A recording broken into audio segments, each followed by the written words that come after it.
Hello and welcome to Change Your Story, Change Your Life. I'm your host, Mitch Austin, Ministerial Intern and practitioner.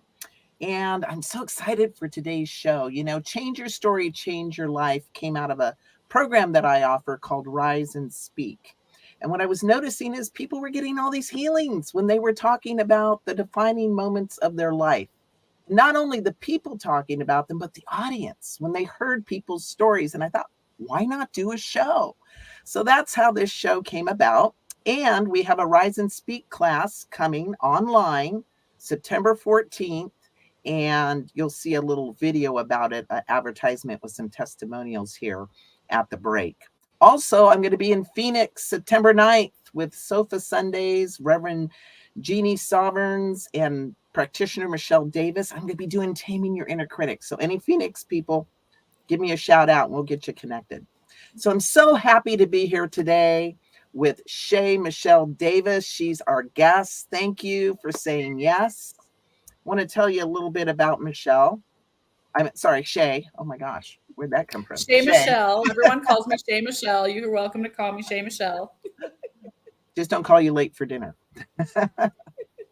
So Shay's calling is to share and teach what she has learned on her spiritual journey over the past 5 decades. Shay has been practicing holistic health since 1994 and holds a master's degree in counseling psychology. She combines philosophical, scientific, and New Thought ageless wisdom teachings to bring abiding love, peace, joy, happiness, wealth, safety, and provision to the collective consciousness. Don't we need that now? We need that so bad.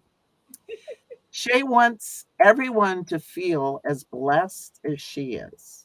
Shay says, I'm being the change I want to see in the world through embodying God qualities. Welcome, Shay. Thank you so much for having me. Appreciate it. Hello, everybody. So you've been on quite a journey. You and I have talked a couple times about your life story, about the unfolding. And I think if there was ever anyone on a hero's journey of healing, Shay, I think it's you. Oh, and I know a little bit about, you talked to me about the 3 miracles of your life, and we'll unpack some of that as we go through the show today. And also a little bit about your health journey, some of the pain that you deal with regularly, and how you're doing that in a more holistic way, because you got off of a whole crap ton of medications at one point, which is really hard for people to do. So I'm really excited to be able to witness your story and share it with everybody online. So tell us a little bit, Shay, about where you are in the world and what you're up to these days. So I am living in the Rocky Mountains of Colorado. I'm at 7,000 feet in this tiny itty bitty little town just south of the Grand Mesa, which is the largest flat top mountain in the entire world. It's beautiful up here, and I am reinventing myself. I am in a place where the sky is the limit, and there is nothing that is like defining me other than I am a miraculous divine child of God. And I am not exactly, I don't have anything defined. Like the road is wide open in front of me, and I am ready for whatever callings that God has for me. And one of them is doing the We Are Miracles show. So that is my main focus right now, is my new show on New Thought Media Network. Thank you so much. So excited. And I'm just enjoying being on everyone else's show. And I so appreciate you having me here. So that's basically what I'm up to in a nutshell. I'm healing, and I am looking forward to the rest of my beautiful life. Amen. Wonderful. Wonderful. And so, Shay, you talked a little bit about that you're healing. Could you share with us a little bit about what's unfolding for you with your health, and a little bit about the journey that you've been on? Yeah, so I have been on a major journey, and it would be impossible to tell the story in an hour. But like right now, I am recovering from the medications that you touched on just now. I was put on lots of medications for chronic pain. I have this crazy. She's on a plateau, so she may freeze every now and then.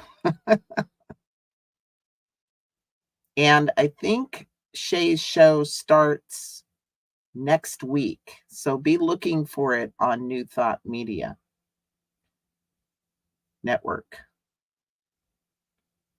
And Shay, if you can hear me, you might want to go ahead and turn off your camera so that we can get an audio on you. There I am. There she is. She came back. Yay. I don't know. I am in the middle of nowhere. I mean, it says I'm on my thing. Anyway, thank you for being patient. Yeah, so I have a nerve disorder called trigeminal neuralgia. It's very rare. 1 in 30,000 people get it, and I've had it for 17, 18 years. And during that journey, I was put on lots and lots of medications, because that's what you do when you believe doctors, when you believe your parents and your family that that's what you do. And so that's what I did. And after years and years of being on all of them, I hit a point where I tried tons and tons of them, just weren't working. And I got very sick from the medications themselves. So years ago, it was in 2019, 2020, I was told I needed to start going off of them. And so I did. So it was a thing. Yeah. And so now I am dealing with this very strange phenomena that the medical establishment does not acknowledge that it exists, called BIND.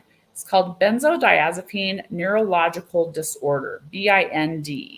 BIND? BIND, benzodiazepine neurological disorder. I was put on the equivalent, I think everyone knows like what Valium and Xanax are. So in that same class of drugs. Okay. I was put on a lot of those for this nerve disorder, right? To calm the nerves down, to calm the nerves down. Well, it calmed them down all right. And it also completely jacked up my entire nervous system. So when I went off of them, I fell into the syndrome. And it's been about 3 years since I started going off of them, and I'm still in it. So what you see right now in front of you is me running at about 70 or so %. I'm still in it. Oh, and you can see right now, my face is starting to get all red because I'm having a benzo withdrawal induced hot flash. And these have been going on for 3 years. You'll see it come right on screen, because there it goes. Right here in your neck. I see it right here in your neck. Yeah. That's what so there's 100 million symptoms, and I don't want to go into a whole huge thing about it, but I did want to give a shout out to all of the benzo warriors out there, because there are millions of people around the globe that are going through this. And since I have a platform, I might as well just say, we need to know about this. And, you can be on them for a very short time and have this go on. And I'm 3 years out. So it's a thing. And I still have the original problem with the trigeminal nausea. So I do deal with chronic pain on an everyday basis. And, the show, what we're talking about, isn't really about the chronic pain or the chronic illness or the abuse or any of that stuff that we probably might get into. It's really about the journey that I have had into wholeness, into me being resurrected, into me being delivered from my personal Egypt of hell that I have been in over the years. And I just feel like I have been delivered, and I'm so grateful. And I've done this through doing spiritual practices. That's what the focus is for me, and how I can remain grateful while I'm still telling this kind of heartbreaking story. Like, I don't want people to think that this is or just see it as a heartbreaking story. For me, it's my heart breaking open. My heart, I love that. my heart has been broke open, Yes. and I have been able to heal and come out on the other side of this while I'm still going through it. So gratitude is where I hang out now, where I used to be just like hanging on by my fingernails with, lots of things going on. Now I am more into a gratitude, love, Christ consciousness, Buddha consciousness place. And I've done that through spiritual practices. So that's the miracle of it all. That's the miracle. Sounds like the nutshell version. So It is. Shay, if your life were a book title, what might it be? Oh, the book title, We Are Miracles. We Are Miracles. We are miracles. We are miracles. Now, a lot of people don't see life that way, but I'm glad that I do. So the book title would be We Are Miracles. I am a miracle. It's a miracle I'm still alive. It is absolutely a miracle that I've lived through everything I've lived through. I am a miracle, and so are you, and so is everybody else. That's the book title. We are miracles. We are miracles. And speaking of miracles, Shay, I'd like to kind of dial back into your journey, right? There was a very defining moment for you. Kind of where your life had kind of went off the rails, if you could bring us into that, and then a very important meeting with your doctor that helped shift everything. Oh, the meeting with my doctor. Yeah. So there were a couple of miracles in there. The meeting with my doctor was, he sat me down. This was in 2020, and I was in major survival mode. I was trying to put out a fire that was blazing for years and years and years. And the fire had to do with childhood trauma. It had to do with the abuse that I was still going through with my family. And it had to do with a major amount of prescription drugs being given to me by the said doctor that sat me down to have this discussion. I was also drinking on top of everything because I was just trying to survive, just trying to put out this fire. He sat me down and he said, Shay, you are going to die if you do not get off of all of these medications. Now, he put me on the medications. So I was like, okay, well, I'm going to go off of them then. So that was a very defining moment. The reason it sat with me, because, a lot of people who are not by any fault of their own, not by any fault of my own, I was physiologically addicted to these drugs. I was addicted to them because it was a physiological response of my body temple that I needed these to function, or my body thought that I did. So usually if you sat down with a typical addict and you say, oh, you have to get off these drugs, they'll be like, yeah, okay. There's a million responses that an addict can have, and it's usually not a very nice one. No. That usually involves several F-bombs. So that was not me, though, because of this. This was the miracle of that situation. He took my hands in his hands, and he those little wheelie chairs that they have in the office, he wheeled himself up to me and he got right in my face and he said, Shay, it's like, you have to stop, and I'm going to help you. He cared. He did it with love. He did it with compassion, and it sank in, and I had some kind of moment of, like, okay. And it worked. And I started going off of everything. And that it took me from May of 2020 till December of 2020 to get off of everything. and I've been completely clean of 4 different, well, all the prescription drugs over the years were many, many, many. Right. And the Xanax and the Klonopin were the hardest ones. Everyone talks about the opiate epidemic, and I was on opiates at the time. I was on opiates, I was on Xanax, I was on Klonopin, I was on amitriptyline, and I was drinking alcohol all on top of each other. My tolerance level was super high because they don't work. It doesn't work. So you just have to keep taking more. And I'm laughing because it's so redonkulous. It's so crazy and so ridiculous. But I didn't know, and I literally did not know any better. I believed my doctors. I believed my family. I thought that was the way things were done, is that you just shoved all the pain down and you killed the pain with pills. That's what I was taught.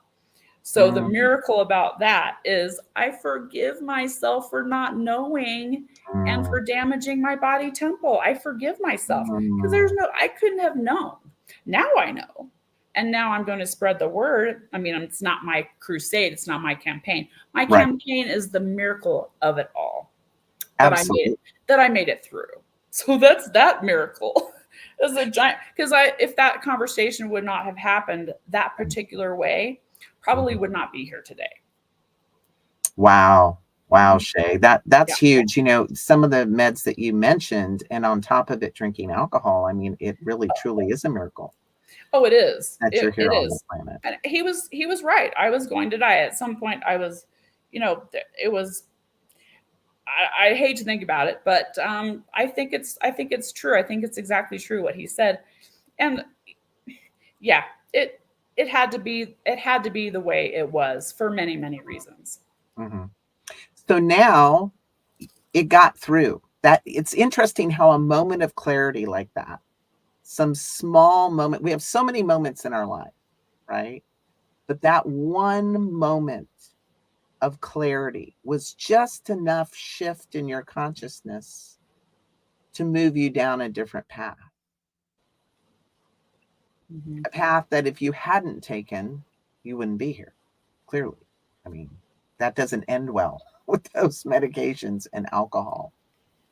Yeah. Was there ever any slide back or temptation, or did you just quit cold turkey? No.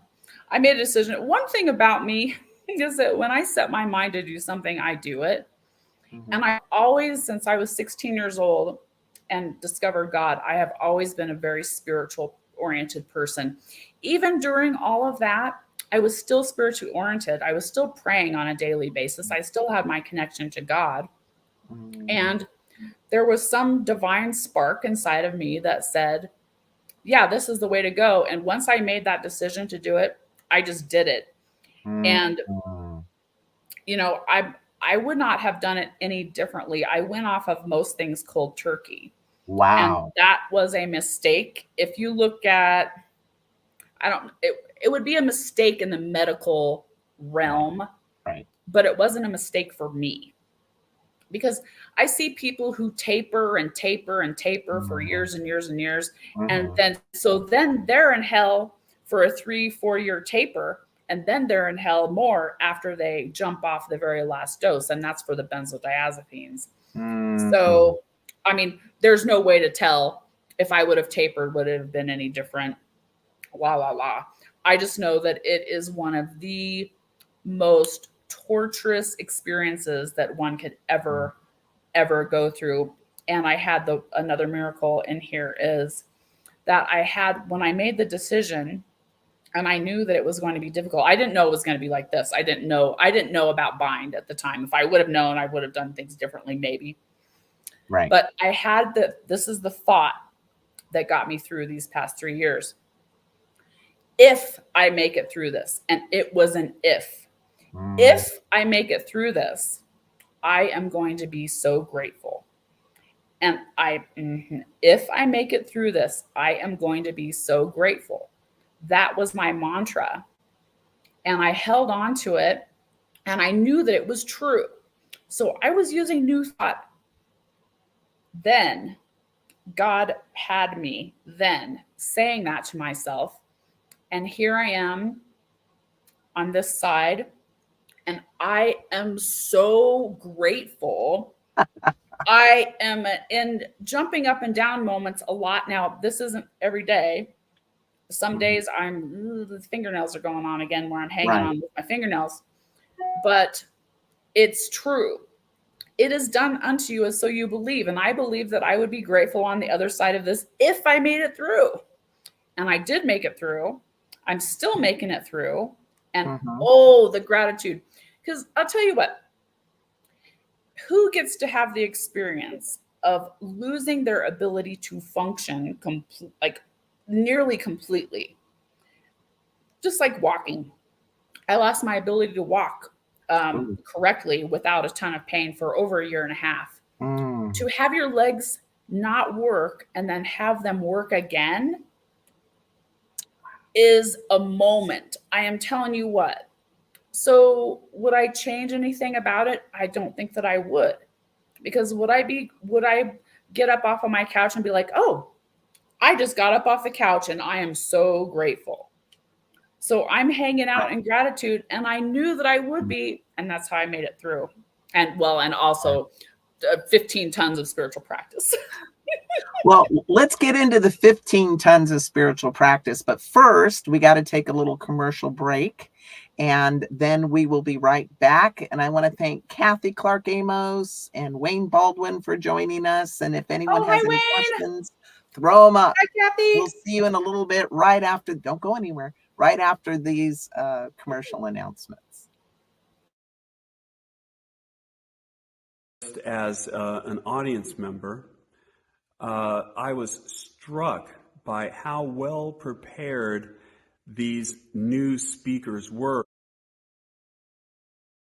Dig into the pivotal moments in your story, in your life, and then express them, process them in a way to where you can share them with others and really share in a meaningful way for you and for those who are hearing your story and things that really matter to you and matter to the world. I saw in myself and in my cohort, oh my God, such wonderful, wonderful breakthroughs, such wonderful healing. And that is the blessing of Mitch Austin's class. So go ahead and sign up.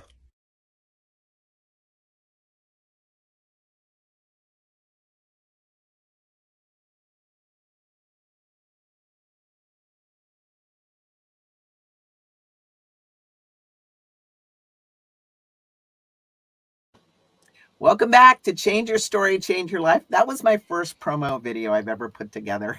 And that was for the Rise and Speak program. You heard some testimonials, and I do want to thank Reverend David Clark for his testimonial, and practitioner Marcy Mitchell, and Dr. Deborah Johnson for providing me those video clips. And hopefully you get a little glimpse into this program, and you can feel the passion of the people as they speak about it. It is one of the best things I've ever done on the planet. So if this speaks to you, please reach out to me. I want to get you in the class. It's going to be online, 4 to 6:30 Pacific Standard Time. And we're going to go for 7 weeks, and then we're going to change the world with our stories. I believe it. So I hope you reach out to me if that speaks to you. So Shay, you said you used a whole ton of spiritual tools. What are some of your top ones? Clearly gratitude is an important one, but what else have you used that has really supported you on this really transformational and challenging journey?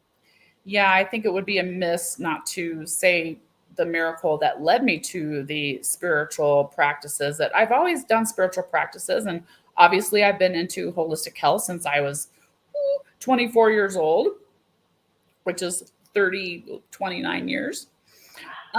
So like I have a master's degree, so I have all of that stuff from school. So I have all these little things in my toolbox. But the most important thing that happened was when I was in this crisis, going off of these medications, my regular therapist that I have had for now 17-ish years on and off, I had been calling her every day saying, I'm not going to make it. I'm not going to make it.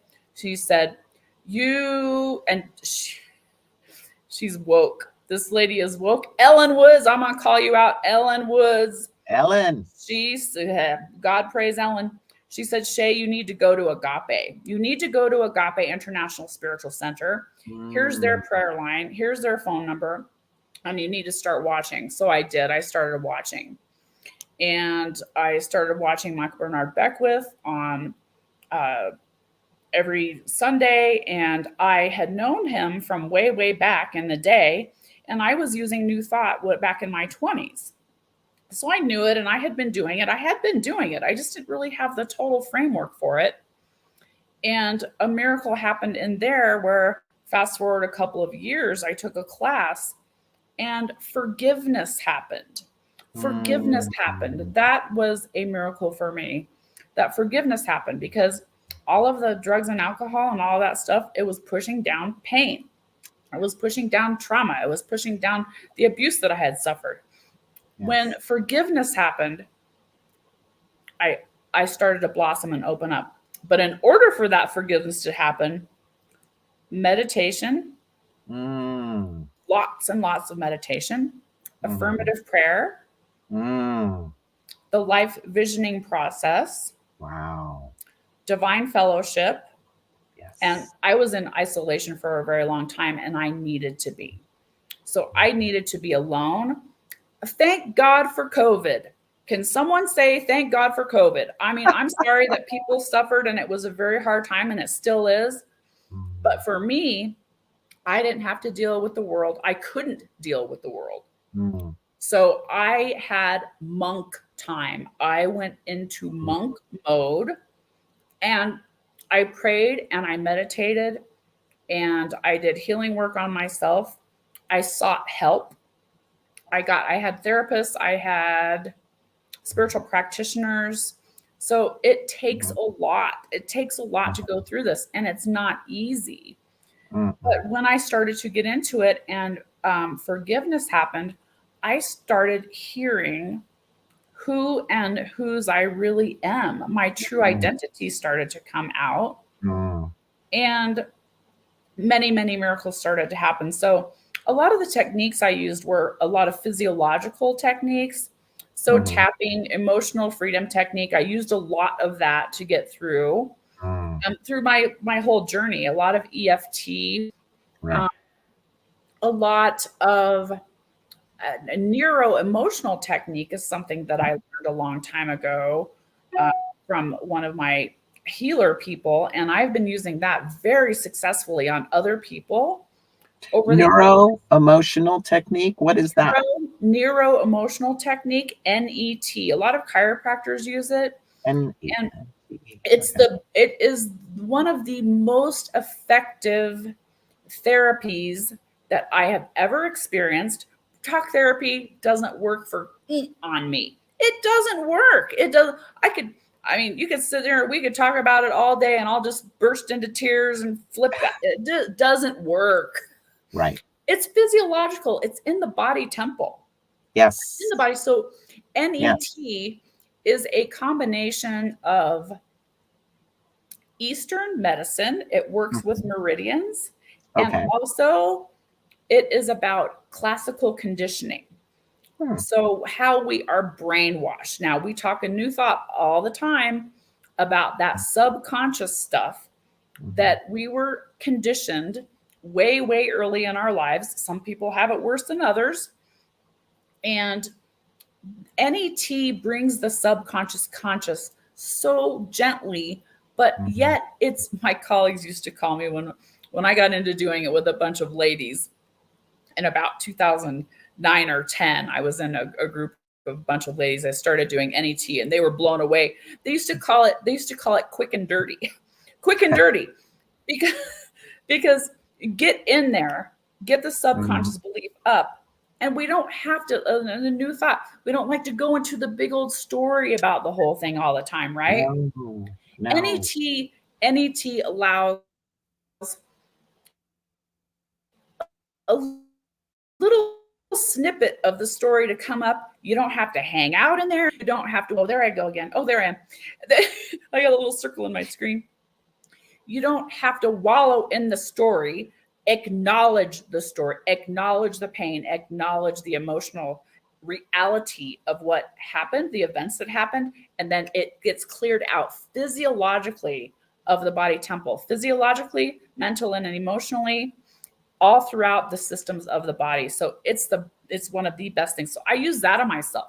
I have a little chart. I'd go through my chart, and it has to do with like the elements and the organs in the body temple. It's a little bit complicated, but when you come see me to have it done, you don't have to do anything. I do all of it, and I use applied kinesiology, which is I can I could do it with you right now over the airwaves because everything is a vibration.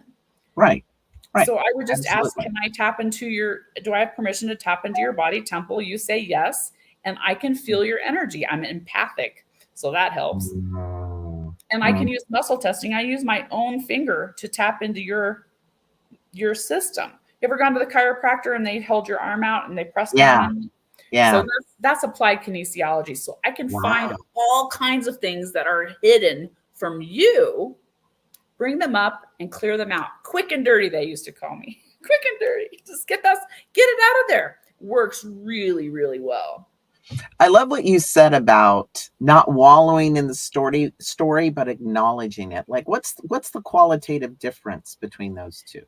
You have to acknowledge what happened. You have to, whatever the opposite of spiritual bypassing is, do that. Because I get so tired of people in New Thought saying all is well. No, it isn't. We're still human. We're spiritual beings having a human experience, right? Our humanness. Okay, so yes, there's the spiritual side. But the inner child is screaming and yelling and crying for help. You have to pay attention to what that pain is, or it will never go away. There's a book out, Buried pain never dies, something like that. Buried emotions never die. They don't die. No, they don't. They don't. And So there's another book called The Body Keeps the Score. Exactly that. And I've been learning this of recent times with my own kind of history and how it's still living in my body. And it just seems to me like when we're wallowing in our story, it's almost like it's providing us another benefit. You know, sometimes people tell their woe is me story and they generate empathy or attention. It's the only way they know how to get attention or those types of things. And it keeps them energetically stuck. But it sounds like in acknowledging the story, it's more of a mental exercise. Oh, yeah, that happened, right? That happened. And now we're going to move into the healing. Is what it sounds like to me. Is that about correct? It's not just mental, it's mental, emotional. So yes, you have to acknowledge it mentally, and you have to especially acknowledge it emotionally. You have to feel those emotions. So I was just on another show, Bonnie Gonzalez's show about grief. And there is a lot of grief involved because the story, it's sad. It is sad. It is a sad story. It happened. And acknowledging that pain, acknowledging the grief and feeling the grief. I'm telling you, you asked me about what spiritual practices I did to move through this. A lot of it was crying my eyeballs out and feeling the pain of the actual situation that happened or the abuses that happened. Actually acknowledging it, because I'm telling you what, when you take a bunch of medications since you're 14 years old to smash it all down, when you take those medications away, guess what happens? Everything pops right up to the surface, and you can either deal with it or not. Right. You can either deal with it or not. And I chose to deal with it. And it's painful, but it dissipates when you allow it. It's like trying to hold a giant ball underwater, trying to hold that down underwater for 30, 40 years, you get tired. It's tiring to try to push all that stuff down. So if you just actually let it come up and then feel the pain and cry and process and ask God to help you. Letting God in to heal me is what happened. I allowed God to heal me, and it is working. It has worked. The amount of relief of just saying, boy, did that hurt. Oh my, that is some pain. That's crazy. That is absolutely nuts what happened there. That is some craziness. Not me. It's not about me. It's about them. Yes. Then you go into more of a mental kind of thing. Once you release the emotions, it's about releasing and letting go. You release and you let go. You let spirit run your life, just like Karen Drucker. Release and let go and let spirit run your life. Yeah, just like I release and I let go. I let spirit run my life. Yeah. But that doesn't happen overnight. You really do have to feel. I did. I had to feel the pain for it to be released. Then you go into more of a new thought kind of thing where you discover the truth. Discover. I like that. And speaking of discover, right? Discover. I know a little bit about your story and that you grew up with a narcissistic mother. And as a child, you don't know. No, I didn't. I didn't know that. I didn't know that till I was 40 years old. I didn't know that because they're so good at it. That's just the way you think reality is. So, after the process of realizing that is what happened, and a narcissistic father, by the way, and a narcissistic family on both sides, it was everywhere. 2 narcissistic husbands and umpteen narcissists. Now, I'm so grateful. There's a saying, this guy Jew was in a concentration camp. He said, one guy said, I'm so grateful to be here. And the other guy said, I'm so grateful. He said, well, why would you be grateful? We're in a concentration camp. Why, how could you possibly be grateful right now? He says, I'm grateful because I'm not them, that I am not them.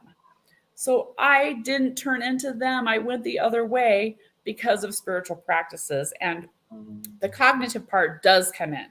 And this is where change your story, change your life comes in, is you do need to change the belief systems that were embedded into you as a very small child. They were into me, and I'm sure everyone who has experienced narcissistic abuse will say this as well.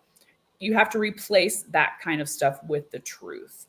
Yeah, you have to tell yourself a new story about yourself. Absolutely, yes. Yeah, and a lot.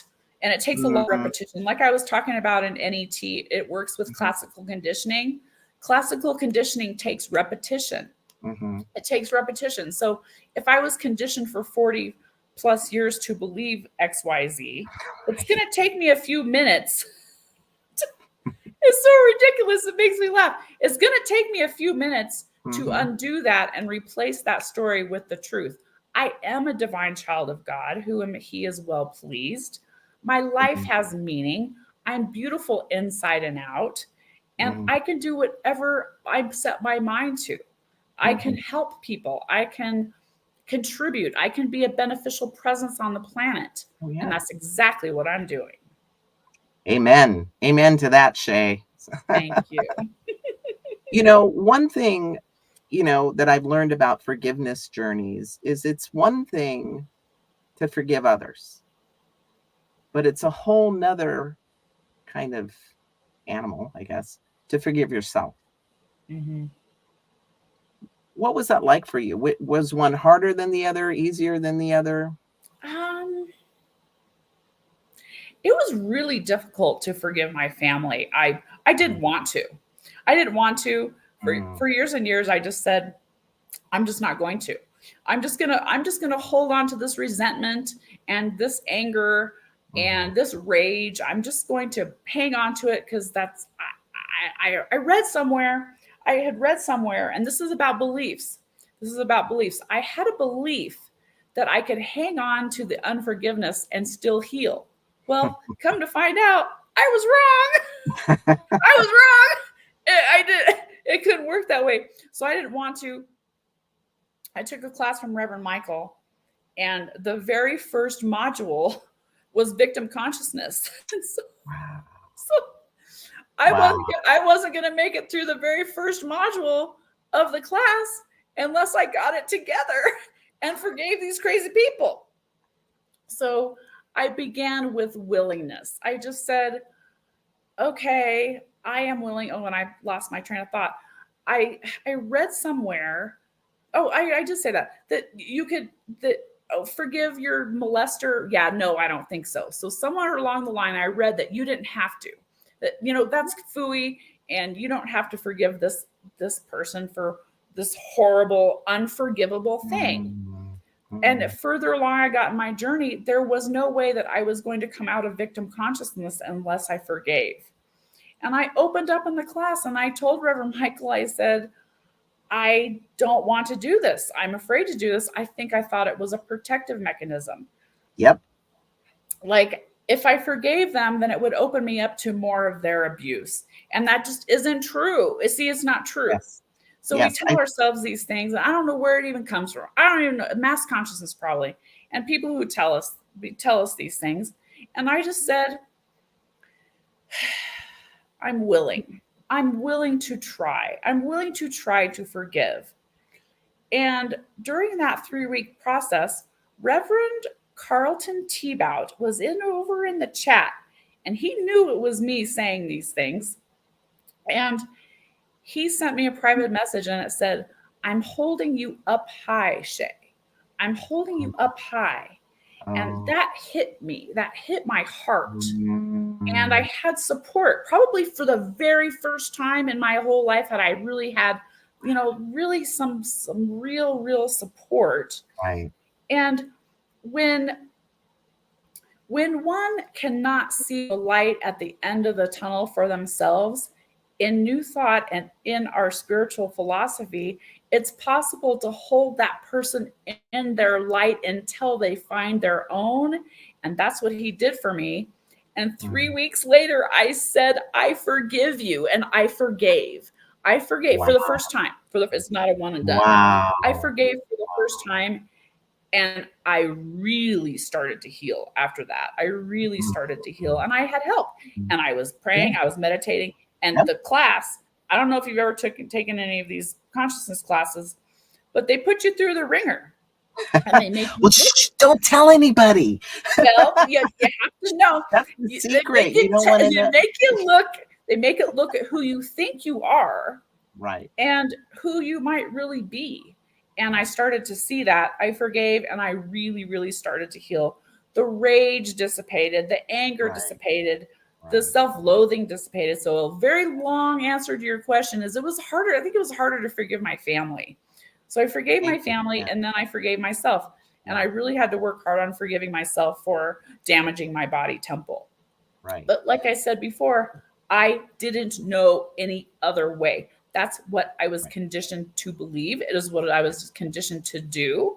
And it was, here, you take this, and this makes you better. This is what makes you better. Yes, the truth you don't know. You don't know. Yeah, you don't know there's another way. So yes, I forgive myself 70 times 7. And I still have to do it. If I'm up in the bed in the night having issues, I have to forgive myself, because I'm still having a bunch of symptoms. Yes. So along with my healing, that's another part of the healing, is forgiving myself and doing Ho'oponopono.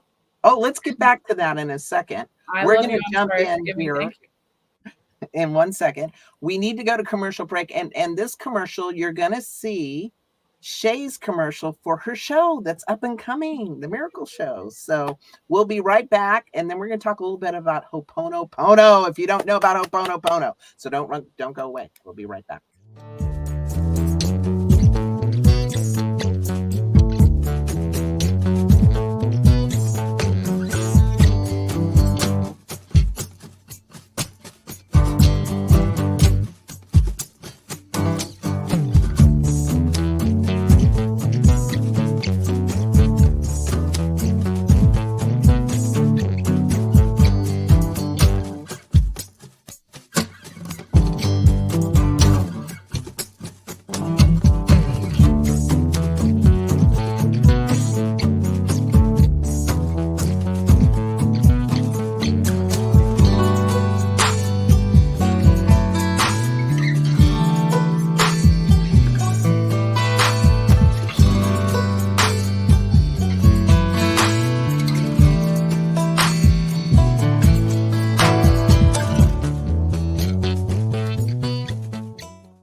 Welcome back to Change Your Story, Change Your Life. Wasn't that great, Shay? You actually created that little video, right? I produced that video myself, and yeah, we are miracles.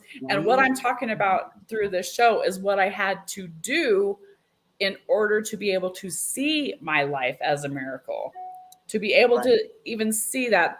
And, you know, Einstein had said, there are two ways to live your life. One is if there's nothing is a miracle, and one as if everything is a miracle. And I can actually, now this pops up now and again, of course it does. Everything is a miracle, including everything I went through. And Amen. I didn't just wake up one day and think that. I had to do everything that I just talked about. The crying, the processing, the forgiving, the praying, the meditating, all of these things, all of the NET, all of the regular therapy I did. I did years of EMDR, the trauma therapy. I did all kinds of, I did whatever I needed to do to heal. And now I can look back and say, you know what? If I hadn't grown up in that environment, or if I hadn't, I mean, I'm still in it. I'm still in relationships with these people, very low contact relationships. Would I be as conscious as I am now? Would I have found God? Would I know that God lives inside of me and that I am an expression of God? Would I know that? Would I have this show? Would I be on this show right now? I don't know if I would. It made me dig deep. It made me seek out God. I had to. It was like I had to. So isn't that interesting? It takes a minute. Well, what I think is fascinating is we use God as the last resort. I did not actually. Well, most of us do. I know I do. And you know, I'm pushed by pain and I'm doing everything I'm told to do by the world until that doesn't work. And then I'm like, well, what else we got? Oh, God and prayer. Yeah. What else we got? You know, I probably could have went to that sooner. At least that's for me, you know. Well, Reverend Michael Bernard Beckwith always says, you are pushed by the pain until you are pulled by the vision. Yes. And you're pushed by the pain until you're pulled by the vision. And luckily for me, I found God when I was 16 years old, and I have been on a spiritual journey that whole time. And for me right now, I'm being both pushed by the pain and pulled by the vision at the same time. Wow. Yeah, it's this thing. So it's very motivational. So I don't know how much attention you paid to the video, but there is a lot of passion behind that 1 minute video that is trying to convey what I want to teach. And I have been called to teach this stuff. How did I go from barely hanging on to life by my fingernails, I just didn't want to be here anymore. How do I go from that to I am one with God? How did that happen? And how can it happen for you? I want people to feel what I feel. I want people to know what I know. Yes. And that's my calling. And here I am. Well, and you are inspiration. And when we share our stories, when we share how we got through, it gives us hope and vision for our situation. So, you know, Shay, what would you tell somebody right now who's maybe going through a dark night of the soul? What inspiration or hope could you give them? I am the inspiration and the hope, because if that is you, I have been where you are. I have been in the deepest, darkest holes that anyone could ever imagine in our existence on earth. I akin it to being tortured, to being, I can't really think of anything worse than what happened to me in my life. I really can't. And so look at me. I am the inspiration. I am the emanation of what is possible through God. And I would tell you, seek some help, get a spiritual practitioner, reach out for prayer, get mental health if you need like actual therapy, which for me didn't work. Reach out to me. I am the example and the demonstration of everything is possible in God. Everything is possible in God. Now, you might not know this, but it's actually true. It is actually true. And if I can go through what I went through and be where I am now, you can too. You Yes. can do it too. That's Yeah. what I would say. And God bless your heart. You're lovable. You're loved. Even if you don't feel it, it's actually the truth. And there's no dark night so long that the sun doesn't rise. And I think sometimes that's easy to forget when we're in those deep, dark moments. Oh, I forget all the time. I literally have vision boards that say, remember. And Rev Jim Webb would always say, God, cause me to remember that all is well. Cause me to remember that all needs are met. Cause me to remember that God loves me and that God is a loving presence. Boy, it took me years to figure out that God was a loving presence, because I was like, what kind of God would put me in this situation, right? I mean, this is bull. Like, I was like, I mean, talk about dark night of the soul. Someone posted the other day, like, on one of my benzo groups, have y'all lost your faith because of this? And I'm like, girl, are you kidding me? I've had some knockdown dragouts with God of being like, what is this? Yes. In that place, though, there's still that divine spark of intelligence that's inside of each and every one of us that is just waiting to be ignited. And I'm telling you, I have this flame and I want to give it to you. I want to give it to you right now, right through the screen. Just take this little flame and take it for yourself and run with it. God will tell you what to do when you get quiet. When you get quiet, when you get help if you need help. Yes, get help if you need help. And that's the thing. We're better together. We're better together. We were not designed to be solo, right? We were designed to be in the community, and because there really is only one of us. We're all cells in this body called humanity, and we're all providing different functions for the collective of us, you know, and I think that's so powerful. I also think it's powerful, you know, and maybe this has been your observation too. I don't know, Shay, but what I've noticed when life has gotten leanest for me, like when my bank account has gotten lowest, or my health has went sideways, or things have gotten really low, is when I see God the clearest. I see Spirit's hand in my life the clearest when my efforts have led to the end of the road. Like now it's like, what you got, God? Because like this is all I can do. I love that you're saying that, because that is the surrender moment. That is the surrender moment when trying to control things all the time, trying to make things happen. That is that moment where Jesus said, keep your eye on me, not on the storm. Yes. Keep your eye on me, not on the storm. Yes. And when you're in that turbulent water, and you can just barely make it, and your beliefs start to tank, and you're like, ugh, and I forget. I do. I have to look at my vision boards and see, oh yeah, that's right. I'm loved and I'm cared about, and people care about me, and my life has meaning, and I'm worthy. All that kind of things. When that life is turbulent, like God, and I always used Christ consciousness.